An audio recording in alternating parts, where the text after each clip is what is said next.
той е стокхолмски синдром, който се развива. Да, някаква любов към насилника си. Аз това така си го обяснявам. И даже и да ме бие, нали, аз продължавам да с някаква любов към...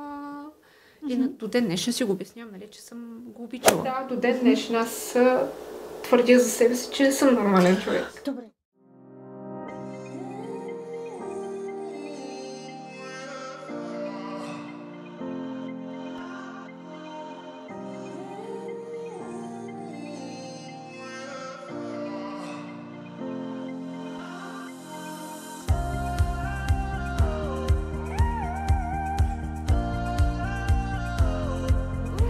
Въпреки цялото домашно насилие, просто се сблъсках със смъртта на родител, което беше шоково за мен, като самата смърт. А може би аз съм си мислила много преди това за смъртта като действие, смъртта като някакъв изход, но това просто ме тласна в... Ти отново беше забравила картината. Очите, да, просто ми отвори очите. Да. Картината с двора беше я забравила. Да. И всъщност след погребението аз наистина ми беше много... И аз не мога да го обясна точно как, но бях тотален ступор. Отидохме във Враца, защото той беше в Хайредин. Отидохме във Враца. Пак се повтаря същата история. Вечерта сядаме да се храниме. Аз си мисля, просто си помислих, дори не съм се толкова задълбочила в това, което си помислих. Просто казах, аз пуснах баща ми в земята и сега ще седна да ям. Нахраних се, отидох и повърнах. И от тогава започна. Не можа да извадиш него от земята, но изхвърли храната. Да.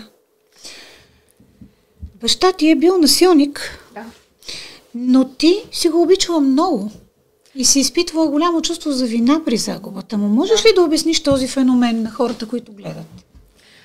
То, може би това е по филмите, сега ти ще кажеш, нали, чисто професионално, но той е стокхолмски синдром, който се развива.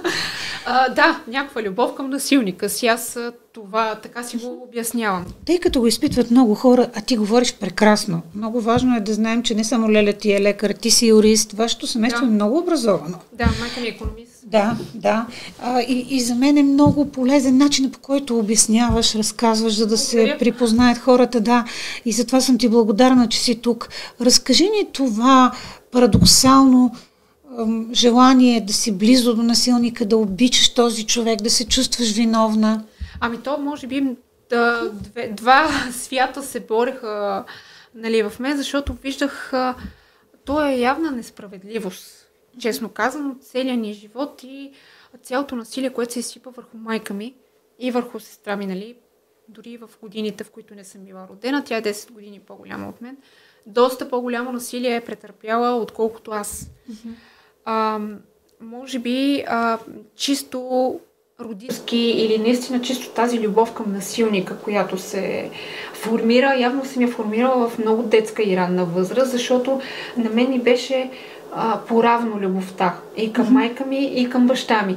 Но много бях привързана към баща ми. Аз съм ходила много съм се возила с тировете, като идва. Ходила съм в неговите гаражи, защото той работеше в Салмат. Нали, цял живот е бил международен шофьор и съм била по тировете по бинга и тирове. Нали, то как звучи, ама... Да, това ми е било... Но ти си се чувствала свързана. Явно, живота е минавал, нещо се е случвало и той е бил фигурата в този живот. Да. Наистина много такава силна привързаност. И даже и да ме бие, нали, аз продължавам с някаква любов към... И до ден днешен си го обяснявам, нали, че съм го обичала. И си го обяснявам с това, че ми е бил родител. Малко докато го прозра. Да. Никога не е само лошото. Да. И така много бях поставена между двете страни. Между майка ми и между баща ми. Виждах какво се случва. Виждах цялото насилие. Виждах всички побои. Била съм с майка ми. При последния побой така много, който ми се е запомнил в съзнанието, Кръка й беше черен отгоре до долу, значи ние с майка ми и сестра ми бяхме в Пирогов цяла нощ. Тогава личната лекарка, нали, благодарение на нея, изпасиха кръка, но при този побой кръка й беше отгоре до долу черен. С риск да го загуби. Много сериозна увреда на здравето. Тя е с слухов апарат, не чува в следствие на срастване на кости от удари в главата. Да.